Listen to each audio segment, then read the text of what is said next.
নিজের জ্বালা কোনদিনই মিটে না। কিন্তু আজকে আমি আমার নিজের মনের মধ্যে লুকিয়ে থাকবো। যদি কোন মনে ঋষি আছে, তার আমি চর্ম, তার অস্থি, তার মাংস খাবো না। কেন?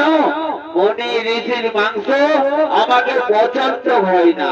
আমি খাইব কোন রাজা বা রাজকুমারের মাংস, খাতে আমাকে নরম নরম কি স্বাদিষ্ট। তাই আমি নরম নরম মাংস খাবো। আর তাই আমি কেমন করে খাবো জানেন? আমার নিজের হস্তে আমি ছুঁড়ে ছুঁড়ে করে খাবো। এমন সময়ে মহামণি বিধামিত্র রাম লক্ষ্মণকে লয়ে তারকার বলে হইতে আগমন করছে।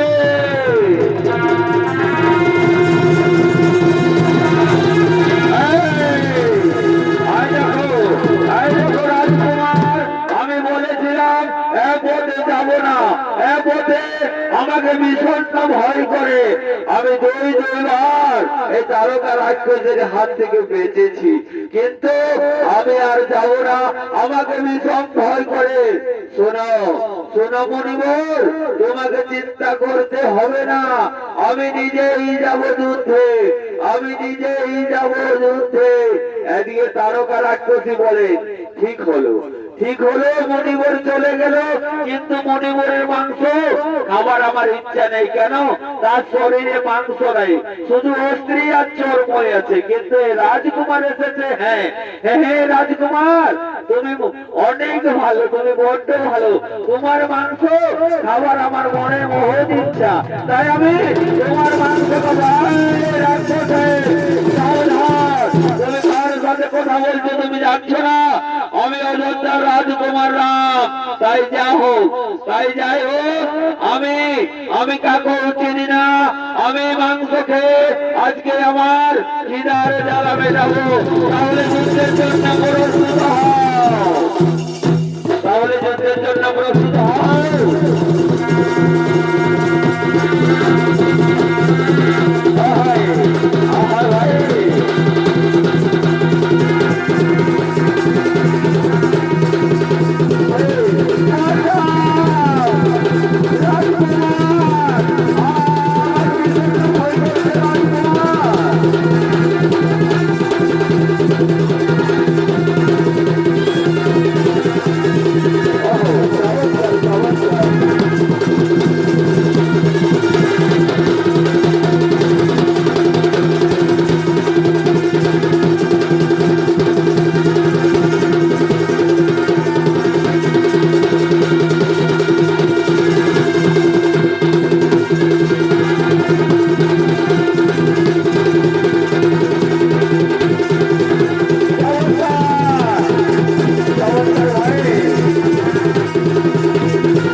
রাজকুমার, আমার বিশ্বাস হচ্ছে না যে রাক্ষসী অনেকবারে এমন ছন্দ করে থাকে।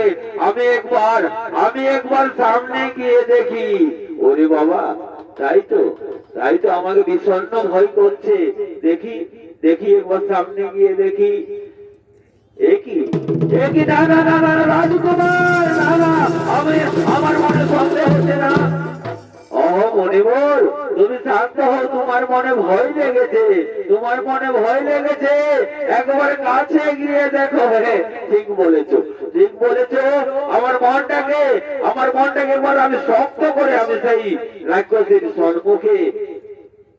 একই এতো, হ্যাঁ হ্যাঁ ঠিক হয়েছে। না না না রাজকুমার, হয়ে গেছে, হয়ে গেছে, সে নিধন হয়ে গেছে। তাহলে রাজকুমার, এ দেখো এ হলো গৌতম মুনির আশ্রম। একই মণিবর, আশ্রমের মধ্যে শিলার উপরে রয়েছে তুলসী বৃক্ষ। বলো বলো মণিবর, বলো তুমি তার বিবরণ আমায় বলো। শোনো রাজকুমার, শোনো, সত্য যুগে এখানে গৌতম মুনির আশ্রম ছিল। আর গৌতম মুনির তার কাজ ছিল সমস্ত রাজাগণকে, রাজকুমারদেরকে তিনি বিদ্যা শিক্ষা দিতেন। কিন্তু তার স্ত্রী তার অভিশাপে অভিশাপিত হয়ে তিনি পাষাণ হয়ে আছে। তিনি যুগ যুগ ধরে তোমার অপেক্ষায় এখানে আছে। তোমার পদ ঔরস করিলে তিনি উদ্ধার হবেন। তাই মনিবর, এমন ব্যাপার। তাহলে আমি এই মুহূর্তে অহল্যাকে উদ্ধার করতে চললাম।